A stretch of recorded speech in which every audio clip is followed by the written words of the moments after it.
The lofty peaks and quiet valleys of Maine are unique, and they satisfy a fundamental desire in each of us, a need to connect with nature, and a yearning for the peace that only the natural world can bring. Highland Plantation is a small community nestled in the western mountains of Maine.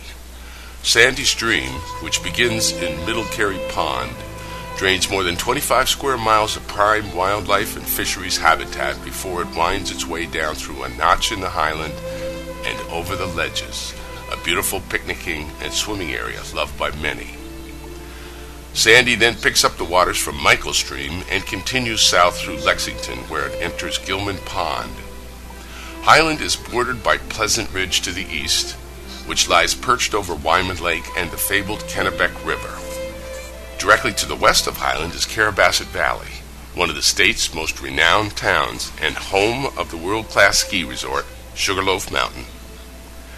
Two of the 2010 U.S. Olympic gold medal winners have close ties to Sugarloaf. To the north lies Carrying Place Township at the height of land, and in the fertile valley to the south is Lexington Township, a quiet rural village. Highland Plantation was first known as Number 2 Plantation and is a part of the original Bingham Purchase. The Baring brothers, heirs to William Bingham, sold the northern two-thirds, the Highland Mountains, to individual lumber prospectors who cut the timber and operated a lumber camp on the upper Sandy Stream, about a mile above the ledges. From there, logs and later pulp were driven down the stream each spring. The Barings sold the southern third of the town to individual settlers. The first settlers most likely arrived in the early 1820s. The town was incorporated in 1885 and at one time had a series of inns and hotels. In the 20th century, the Viles brothers built the Highland Lodge to house lumber crews, and it eventually became an inn for sportsmen and a local store. Highland Lodge remains, a seasonal shop and lunch counter for local residents, as well as hunters and sportsmen who come to the region to snowmobile, fish, and hike our challenging and scenic trails. Claybrook Mountain Lodge, which has a spectacular view of the Highland Mountains, is a year-round inn serving guests from far and wide who come to experience the solitude and charm of the peaceful Maine countryside. In addition, the plantation is home to other small businesses, such as a storage facility and various construction companies. Today, this sleepy pastoral valley is the home of many retirees who are attracted by the beauty and peacefulness of its mountains and valley. One of the favorite pastimes of its residents is to take a ride over the mountain, as it is called, to enjoy a glimpse of the local wildlife and the beauty of the Highland Mountains, the Bigelow Range, and Flagstaff Lake, to name a few. And now a storm is brewing along the peaks of Highlands Mountains. Highland Wind, LLC, has submitted a permit application to Maine's Land Use Regulation Commission.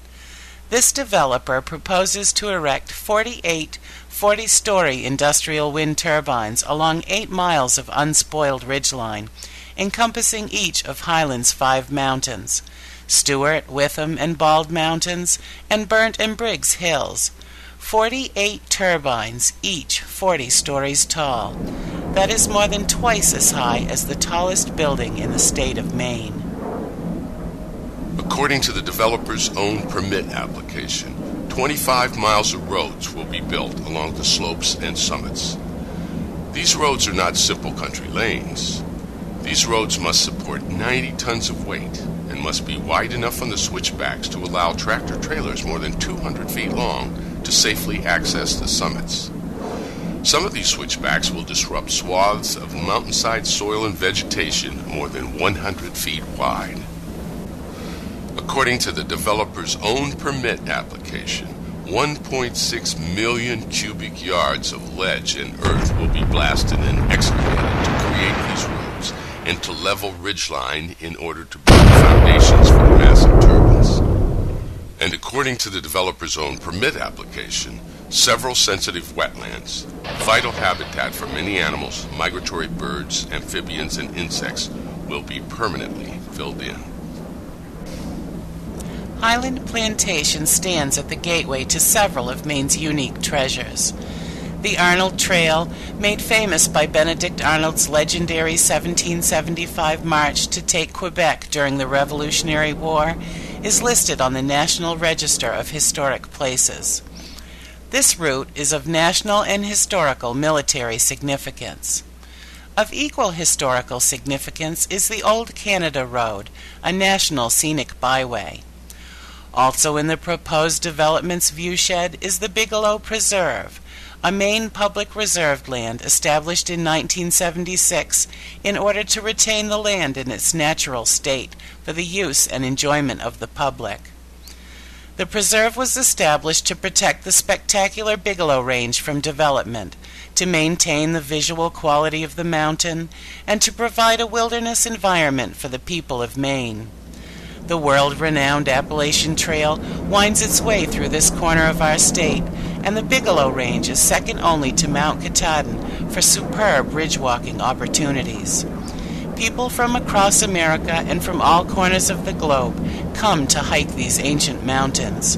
Flagstaff Lake, a part of the Northern Forest Canoe Trail, is the fourth largest water body in the state. This lake is known for its outstanding scenic vistas.